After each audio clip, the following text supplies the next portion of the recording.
हर साल new year की रात मैं अपने दोस्तों के साथ पार्टी करता हूँ। आतिशबाजी, काउंटडाउन, शोर शराबा, यही तो होता है न्यू ईयर। पर वो रात कुछ और ही थी। इस बार प्लान था शहर से दूर, एक पुराने से फार्म हाउस में जाने का।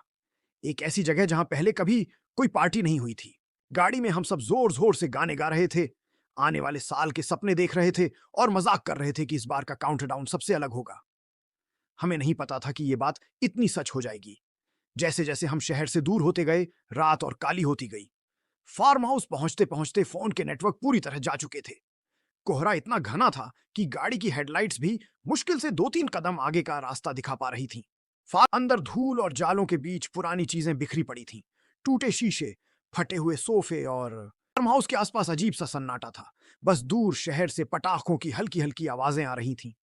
अंदर धूल और जालों के बीच पुरानी चीजें बिखरी पड़ी थीं। टूटे शीशे, फटे हुए सोफे और दीवार पर टंगा एक पुराना कैलेंडर। साल था 2005 और उस कैलेंडर में आखिरी तारीख 31 दिसंबर थी, जिस पर किसी ने लाल स्याही से गोला बनाया हुआ था। मेरे दोस्त ने टॉर्च की रोशनी में दिखाया, भाई ये लाल स्याही नहीं, खून जैसा लग रहा है। घड़ी में रात के 11:45 बजने वाले थे। अचानक पूरे फार्म हाउस की बत्तियां फड़फड़ाने लगीं और फिर बंद हो गईं। हमारा ब्लूटूथ स्पीकर, जो अब तक तेज म्यूजिक बजा रहा था, अपने आप बंद हो गया। फिर कुछ सेकंड बाद उसमें से एक अजीब, धीमा, रेडियो जैसा गाना बजने लगा, जैसे किसी पुराने जमाने की न्यू ईयर पार्टी की रिकॉर्डिंग हो। हम सब एक दूसरे को देखने लगे। तभी हमें एहसास हुआ कि हमारा एक दोस्त रोहित हमारे बीच नहीं था। हमने आवाजें लगाई, सोचा मजाक कर रहा होगा, पर कोई जवाब नहीं आया। और फिर हमें वो आवाज सुनाई दी, अलग अलग कमरों से किसी के फुसफुसाने की, किसी के कदमों की, और एक टूटी धीमी आवाज में काउंटडाउन की। 10, 9, 8। मेरा दिल जोर जोर से धड़कने लगा। मैंने टॉर्च उठाकर एक पुराने से कमरे की तरफ कदम बढ़ाया। वहां एक टूटी हुई मेज पर कुछ पुराने अखबार पड़े थे। मैंने एक कटी हुई खबर उठाई। हेडलाइन थी, नए साल की सुबह फार्म हाउस में मिली लाशें। खबर के मुताबिक कई साल पहले इसी फार्म हाउस में न्यू ईयर पार्टी के दौरान एक भयानक हादसा हुआ था। झगड़े और आग में कई लोग मारे गए थे और उनकी लाशें नए साल के पहले दिन मिली थीं। अखबार की तारीख 1 जनवरी 2006 थी और उसके साथ लगी तस्वीर इसी फार्म हाउस की थी।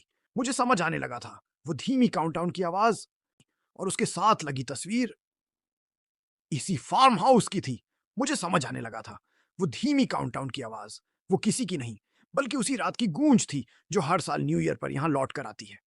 घड़ी में 11:59 हो चुके थे। बाहर पटाखों का शोर तेज हो गया, पर फार्म हाउस के अंदर का सन्नाटा और भारी लगने लगा। मैंने डरते डरते अपने दोस्तों को गिना। हम हम जितने आए थे उतने नहीं थे। कुछ के चेहरे कोहरे में धुंधले लग रहे थे। काउंटडाउन की आवाज अब साफ और तेज सुनाई दे रही थी। 10, 9, 8। हर गिनती के साथ कमरे की रोशनी और नीली होती जा रही थी। परछाइयां लंबी और डरावनी लगने लगी थीं। जैसे ही आवाज आई, 1, सारे दरवाजे एक झटके में बंद हो गए। एक पल के लिए मेरे दोस्तों के चेहरों पर जले हुए, खून से सने चेहरों की झलक दिखाई दी। कुछ चेहरे मेरे दोस्तों के थे और कुछ अनजान पुरानी आत्माओं के, जो हमारे बीच घुल मिलकर खड़ी थीं। अचानक पूरी तरह अंधेरा छा गया। सिर्फ मेरी सांसों की और एक धीमी डरावनी आवाज की गूंज रह गई। Happy new year! लोग कहते हैं नया साल नई शुरुआत लेकर आता है, पर कुछ जगहों पर नया साल बस अधूरी मौतों की पुरानी रात दोहराने के लिए लौटता है। अगर कभी तुम शहर से बाहर किसी अकेले फार्म हाउस में न्यू ईयर मनाने जाओ, तो काउंटडाउन खत्म होने से पहले पीछे खड़े चेहरों को जरूर गिन लेना। क्या पता कुछ चेहरे तुम्हारे दोस्त ना हो,